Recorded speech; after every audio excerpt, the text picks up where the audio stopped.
Prosseguindo no nosso tema de união estável, vamos continuar com a nossa matéria. O próximo tema da união estável é o namoro qualificado. E o namoro qualificado? Agora começou a ter um pouquinho de moda aí de se escrever artigo, alguns doutrinadores escrevem, a maioria acaba nem tocando no assunto, mas alguns doutrinadores acabam tocando nesse assunto, no namoro qualificado. Vai gerar direitos? Não vai gerar direitos? E antes de mais nada, o que é esse tal de namoro qualificado? Quem escreve bem sobre isso é o autor Euclides de Oliveira, já escrevendo vários artigos, inclusive no IBDFAM, tem o site do Instituto Brasileiro de Direito de Família e Sucessões, o doutrinador, que tem vários livros e vários artigos, é Euclides de Oliveira. O que é um namoro qualificado? Namoro qualificado é aquele namoro longo, né? Um namoro que perdura durante muitos anos. E aí se resolveu dar esse nome, em vez de namoro, se deu um nome diferente chamado namoro qualificado. Primeira pergunta é a seguinte: o tal do namoro qualificado, esse namoro que dura 5 anos, 8, 10 anos de namoro, ele vai gerar algum direito, forma ali uma família? A resposta é não. Não gera direitos decorrentes do direito de família, não forma família, não gera direito a alimentos, não gera direito à herança, não gera direito previdenciário, não gera direito à pensão por morte, não vai gerar a criação de regime de bens, a aplicação das regras do regime de bens. Namoro é namoro, união estável é outra coisa. União estável precisa formar ali uma família. Quando eu falo formar uma família, não são filhos. O casal forma ali uma família, né? Então, não vai gerar qualquer direito o namoro longo, o namoro qualificado. Esse entendimento da doutrina, do Euclides de Oliveira, do Zeno Veloso, do Flávio Tartucci, do Superior Tribunal de Justiça, a ministra Nancy Andrighi já tem decisão desde 2012 nesse sentido, de modo que doutrina e jurisprudência nesse sentido de que o namoro longo não configura união estável, né? Alguns doutrinadores até utilizam expressões aí, amizade colorida ou ficantes. O Euclides de Oliveira, por exemplo, usa também essas expressões. Também não vai configurar união estável, a tal da amizade colorida ou o namoro longo qualificado.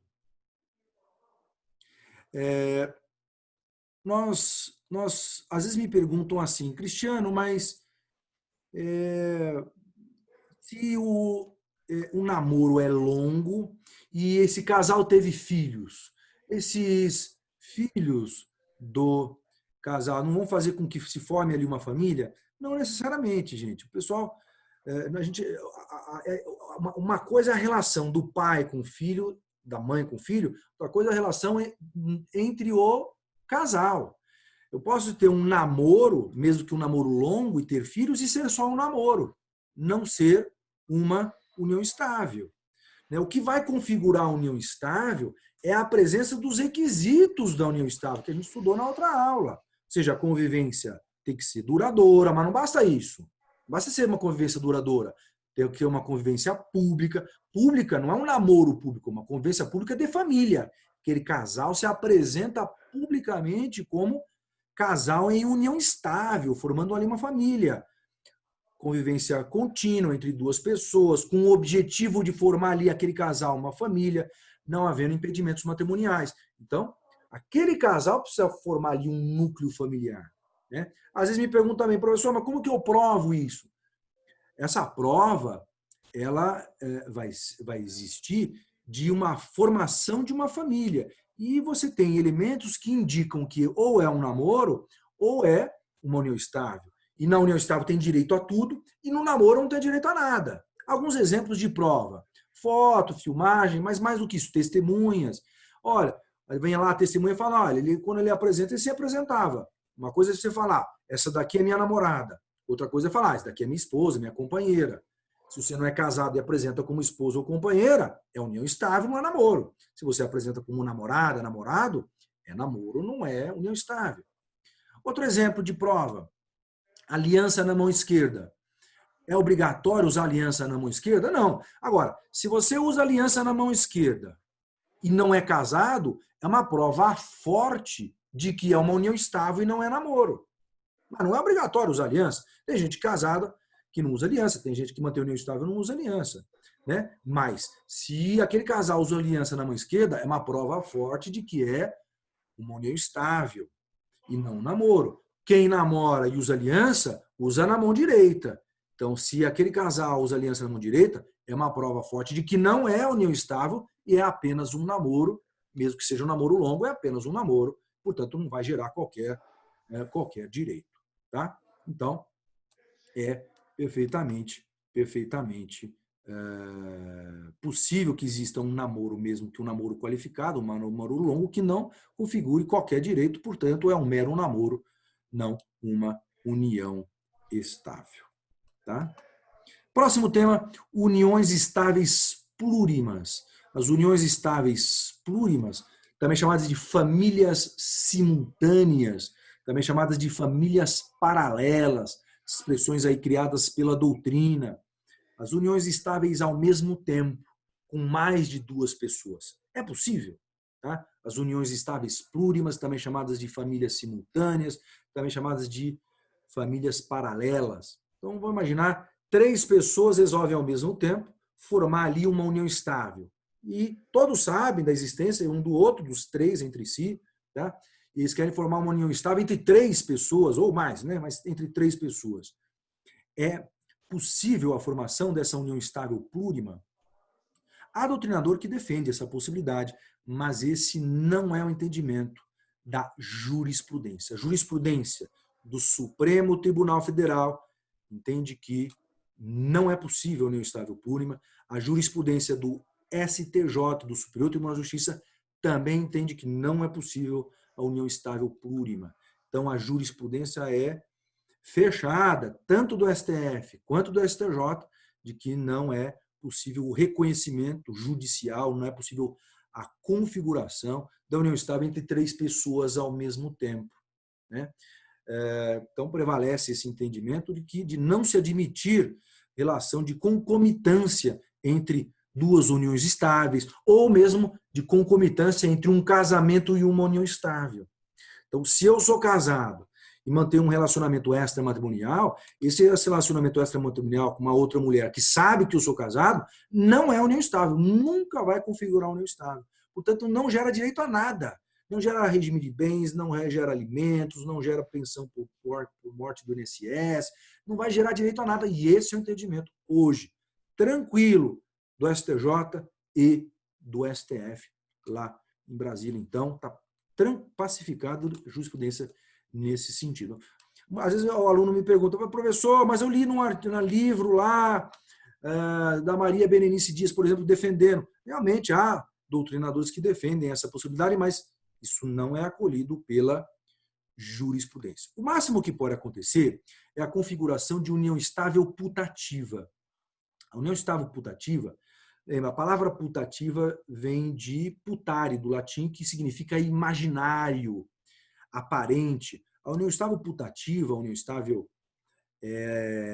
que é imaginária, aparente, é aquela união estável em que uma das pessoas está de boa fé, não sabia da existência daquela primeira união estável, daquele casamento. Então, imagina um casal, está casado, e esse homem mantém um relacionamento com uma outra mulher, mas fala para essa outra mulher que é solteiro. E essa outra mulher acredita que ele mora em outra cidade, mora em outro estado, e acredita que ele é solteiro. Então, está de boa fé, achava que estava tendo um relacionamento de união estável com um homem solteiro. Essa outra mulher está numa união estável putativa, que vai gerar direitos só para ela, que está de boa fé, não para quem está de má fé. Quem está de má fé não tem direitos, só vai ter deveres. Então, no máximo que pode acontecer é o reconhecimento da união estável putativa para gerar direitos para aquele ou aquela que está de boa fé. Né? Então, aí já é possível essa configuração. Nesse sentido, vários doutrinadores, Rolf Madaleno, Euclides de Oliveira, Rodrigo da Cunha Pereira, e a jurisprudência também permitindo, claro, o reconhecimento da união estável putativa em favor apenas de quem está de boa fé. Só de quem está de boa fé. Tá? Mas, se a pessoa, nesse relacionamento extramatrimonial, sabia que aquele homem era casado, por exemplo, aquela mulher era casada, por exemplo, aí não é união estável putativa, é mero concubinato E o concubinato não gera direito a absolutamente nada. Eu vou falar daqui a pouco sobre o concubinato. Mas antes disso, vamos para um novo tema de união estável, que é a dissolução da união estável. A dissolução da união estável vai precisar de decisão do juiz, de sentença do juiz, intervenção do Poder Judiciário? Bom, nem para terminar o casamento precisa mais de juiz, né? Promotor, juiz não precisa ir lá no fórum. Com muito mais razão, para terminar a união estável também não precisa, né? Se o casal entra em acordo, está casado, que casamento é muito mais formal, formalidade muito maior. O casal que contraiu matrimônio, não tem filhos menores, incapazes, e a mulher não está grávida. Então, pode terminar o casamento de comum acordo no tabelionato de notas por escritura pública, com muito mais razão, o término da união estável, que não tem essas formalidades todas, pode terminar sem a intervenção do Poder Judiciário, sem qualquer problema. Pode fazer por meio de um instrumento particular. Primeira regra aqui, você pode, se quiser documentar, basta um instrumento particular, desde que não tenha menor incapaz ou nascituro. Tá? Então, se quer documentar. Ah, Cristiano, mas nem instrumento particular fez. Tudo bem. O término do relacionamento já termina com a união estável. Vimos isso na última aula. O término dessa convivência termina com a união estável. Agora, cuidado, gente, isso é direito civil. Precisa andar junto com o processo civil. Precisa dar prova de qual foi a data que terminou a convivência. Porque para o companheiro pode ser, na cabeça dele, uma data e na cabeça da companheira outra data. E nesse meio tempo, a gente tem que saber se tinha ou não tinha união estável. Porque se tinha união estável, tinha regime de bens. E se tinha regime de bens, regra geral da comunhão parcial tem que repartir esse bem meio a meio. Então, o bom advogado, é o que a gente vê lá, né, no fórum, você percebe que os advogados ali, de forma correta, eles falam para o cliente, olha, vamos documentar isso. Vamos documentar, fazer um instrumento particular, pelo menos. Então, essa é a primeira regra. Não precisa nem de instrumento particular, basta ter prova do término. Mas é inteligente que se utilize um instrumento particular para documentar a data final da união estável. A segunda regra, entretanto, importantíssima, é se tiver menor, interesse de menor, se tiver interesse de incapaz ou de nascituro, nascituro é novidade, Código de Processo Civil novo acrescentou essa regrinha, artigo 733 do Código de Processo Civil, artigo 733 do Código de Processo Civil, fala agora também do nascituro.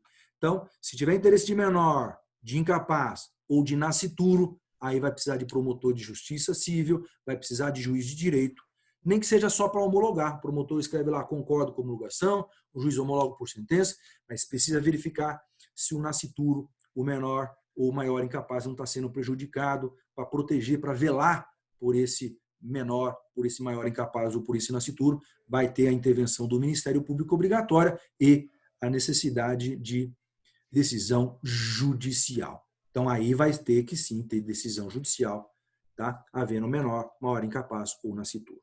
Se não tiver nem menor, nem maior incapaz, nem nascituro, aí não vai precisar da intervenção do Poder Judiciário nem do Ministério Público. Mas aí vem uma terceira regrinha.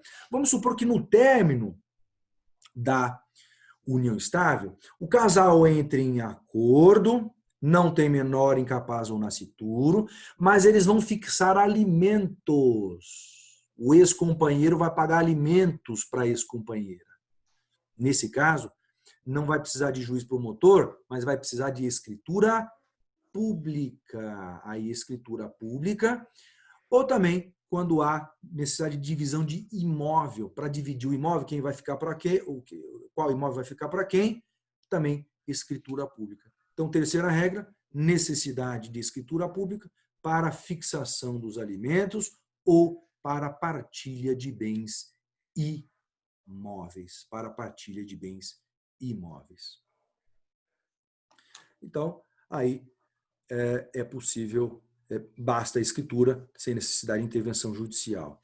Essa escritura pública que fixou alimentos é documento suficiente, é um título executivo extrajudicial suficiente para entrar com a execução de alimentos, se não ocorreu o pagamento de alimentos? Sim, perfeitamente possível executar esses alimentos, inclusive com pedido de prisão civil. Inclusive com pedido de prisão civil. É possível aí a pedido de prisão. Dá uma lida em casa, artigos 911 a 913 do Código de Processo Civil e também 528 e também 784 do Código de Processo Civil. Repito, 911 a 913, além do 528 e 784, todos do novo Código de Processo Civil. Então, essa escritura pública você pode utilizar para o seu cliente executar com pedido, inclusive, de prisão civil pelo não pagamento dos alimentos. Perfeitamente possível. Tá?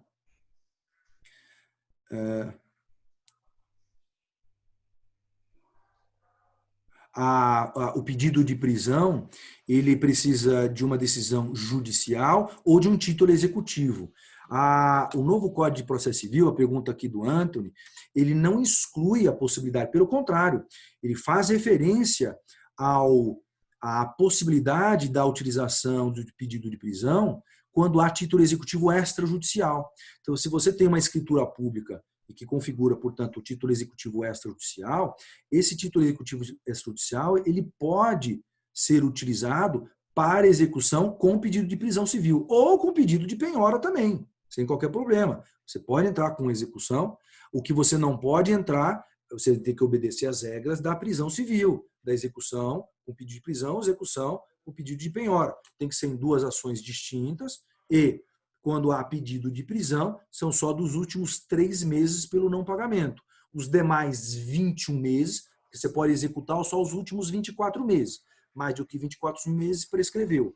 Os últimos 3 meses, você pode entrar com execução pedindo a prisão. Os outros 21, você entra com a execução pedindo a penhora, mas não impede utilização de ambos os procedimentos. O que a jurisprudência entende de forma pacífica é que devem ser 2 execuções, 2 petições iniciais distintas. Uma com pedido de prisão, outra com pedido de penhora. Tá? Obrigatoriamente, jurisprudência pacífica, mesmo do novo Código de Processo Civil, 2 petições distintas. Você não pode, na mesma execução, pedir a penhora e a prisão civil. Tá? Mas nada impede, entendimento tranquilo hoje da doutrina e da jurisprudência, de utilizar o título executivo extrajudicial para a execução dos alimentos, inclusive com pedido de prisão, e aí utilizando o seu, dependendo se é pedido de prisão ou pedido de penhora, o procedimento respectivo em petições separadas. Tá? Próximo tema, vara. Qual que é a vara que vai ser ajuizada a ação de dissolução da união estável? A ação de dissolução da união estável é ajuizada na vara de família e sucessões, nas comarcas em que tem vara de família e sucessões. Tá? São Paulo, Campinas, Ribeirão Preto, Santos, são comarcas grandes, tem vara especializada de família e sucessões. Nas comarcas que não são tão grandes, como por exemplo Bragança Paulista, Atibaia, você tem varas cíveis apenas, não tem vara especializada de família e sucessões, então você vai distribuir a ação de dissolução de união estável em uma das varas cíveis. Mas se houver vara especializada de família, a ação deve ser ajuizada na vara de família e corre em segredo de justiça. Toda ação envolvendo união estável vai correr em segredo de justiça e deve ser ajuizada na vara de família e sucessões. A ação vai obedecer qual regra de competência? Está lá no artigo 53 do novo Código de Processo Civil. Não existe mais aquela regra de ser o domicílio da mulher. Isso ficou para o Código Velho, de Processo Civil Velho. Não existe mais essa regra no novo Código de Processo Civil. O que vale, a primeira regra aqui, é a guarda. Quem tem a guarda do filho incapaz. Então, se o homem tem a guarda, o domicílio dele, se a mulher tem a guarda no domicílio dela. Tem um levantamento do STJ que quando existe guarda unilateral, 89%, ali por volta de 90% das guardas unilaterais são fixadas em favor da mulher. Então, vai, na grande 90% das vezes vai continuar sendo no domicílio da mulher porque ela tem a guarda. Mas, na verdade, a regra não é do domicílio da mulher. Isso não existe mais. No domicílio de quem tem a guarda, seja o homem, seja a mulher, né? Seja o pai, seja a mãe. Caso não haja filho incapaz, vale a segunda regrinha, último domicílio do casal. Último domicílio do casal. Então, se eu adoto o último domicílio do casal. Mas, terceira regra, vamos supor que o casal morava o último domicílio dele era Campinas. Com o término da união estável, ele mudou para São Paulo, ela mudou para Ribeirão Preto. Nesse caso, então, terceira regra, domicílio do réu. Vai se utilizar o domicílio do réu. Seja o réu homem, seja o réu a mulher, o companheiro ou a companheira, tanto faz, se utiliza o domicílio do réu. Artigo 53 do novo Código de Processo Civil. Próximo tema de união estável é o concubinato. O que é o concubinato? Concubinato é a relação, conceito de concubinato, é a relação não eventual entre duas pessoas quando são impedidas de casar. Quando eu falo impedidas de casar, no sentido jurídico, sentido técnico, jurídico, impedimento matrimonial. Tá? Quando, então, eu falo impedidas de casar, eu estou dizendo impedidas porque existe um impedimento matrimonial, aqueles impedimentos matrimoniais que nós estudamos lá no artigo 1521. Então, 1521 tem os impedimentos matrimoniais que se aplicam ao casamento e se aplicam à união estável também. Tá? Então, os impedimentos matrimoniais também se aplicam à união estável. Então, irmão com irmã pode casar? Não. Pode o juiz reconhecer como união estável? Também não. Pai com filha pode casar? Não. Pode o Poder Judiciário reconhecer esse relacionamento como sendo união estável? Também não, porque se tem impedimento matrimonial, proíbe o casamento, proíbe o reconhecimento também da união estável. Desses dois exemplos, só para destacar que são as hipóteses do 1521. Né? Não só aquele exemplo que todo mundo lembra. Quando se fala em concubinato, o primeiro exemplo que vem na cabeça das pessoas é da popularmente chamada de amante. Um homem casado tem um relacionamento fora do casamento com uma outra mulher, que é a concubina, que a lei chama de concubina, o Código Civil chama de concubina, popularmente chamada de amante. A concubina, a amante, não tem direito a nada. Jurisprudência tranquila do STJ, pacífica do STJ. Tem um outro doutrinador aí que fala que deveria ter, tá? Mas na jurisprudência tranquila, a concubinato não gera direito. Essa outra mulher ou esse outro homem que tem um relacionamento com um homem ou com uma mulher casada não tem direito a nada. Sabendo que ele está casado ou que aquela mulher está casada, não tem direito a nada, não tem direito a alimentos, não tem direito à herança, não tem direito à pensão do INSS, direitos previdenciários, regime de bens, nada. Não terá direito. Nós não teremos direitos decorrentes do concubinato. Tá? O concubinato, portanto, não é só a amante, mas todas aquelas hipóteses de impedimentos matrimoniais lá do 1521. Tem uma classificaçãozinha da doutrina que eu particularmente não gosto, boa parte da doutrina também não gosta, também não usa mais. Tá? Eu acho que é uma classificação que está ultrapassada, mas tem alguns livros que ainda utilizam, então vou falar aqui, nem que rapidamente para não ficar qualquer dúvida. Parte da doutrina classifica o concubinato em concubinato puro e concubinato impuro. O concubinato puro é sinônimo de união estável. E o concubinato impuro é o concubinato de verdade, ou seja, é a relação entre duas pessoas, a relação não eventual entre duas pessoas impedidas para o casamento, nos termos do artigo 1727. É o concubinato mesmo entre pessoas que são proibidas de casar e proibidas de manter e de configurar a união estável, nos termos do artigo 1727 do Código Civil. Eu não gosto dessas expressões, eu acho que o melhor é falar. Casal, pode casar? Pode, é união estável. Opta por formar ali uma família, só que não casar. Sem casar, que é a união estável. Tem um impedimento matrimonial? Então aí é concubinato. É o caso da amante, é o caso dos irmãos, é o caso do pai com a filha, o tio com a sobrinha, e assim por diante. Aí é o chamado concubinato, ou para alguns doutrinadores chamado de concubinato impuro, que são as pessoas impedidas de casar e também impedidas de manter união estável, portanto, o concubinato impuro não gera direito a nada. Agora, não custa destacar, importante destacar, que tem 3 situações, 3 hipóteses, 3 exceções em que a pessoa ainda está casada, mas já pode manter união estável. Já pode manter união estável. Quais são essas 3 hipóteses em que a pessoa está casada, mas já pode manter união estável? São 3 exceções. São 3 exceções. Porque a regra é, se tem impedimento, não pode manter união estável também. Uma pessoa casada tem impedimento matrimonial de casar de novo, né? Então, quais são essas 3 exceções? Eu vou dar uma dica para as 3 exceções. A dica é a palavrinha separação.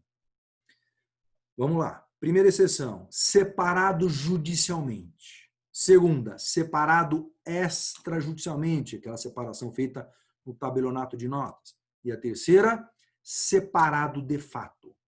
Quem está separado judicialmente, mas não está divorciado ainda. Quem está separado extrajudicialmente, feito lá por escritura pública no tabelionato de notas, mas não está divorciado ainda. Ou está separado de fato apenas, mas houve separação efetiva de fato, o casal separou de casa, né? Cada um foi para uma casa, cada um separado de fato, não tem mais contato, mas ainda não divorciaram. Já podem manter união estável, regular, reconhecida pela lei e, posteriormente, pode ser reconhecida pelo Poder Judiciário. Então, esses eram os temas de união estável que nós tínhamos para abordar.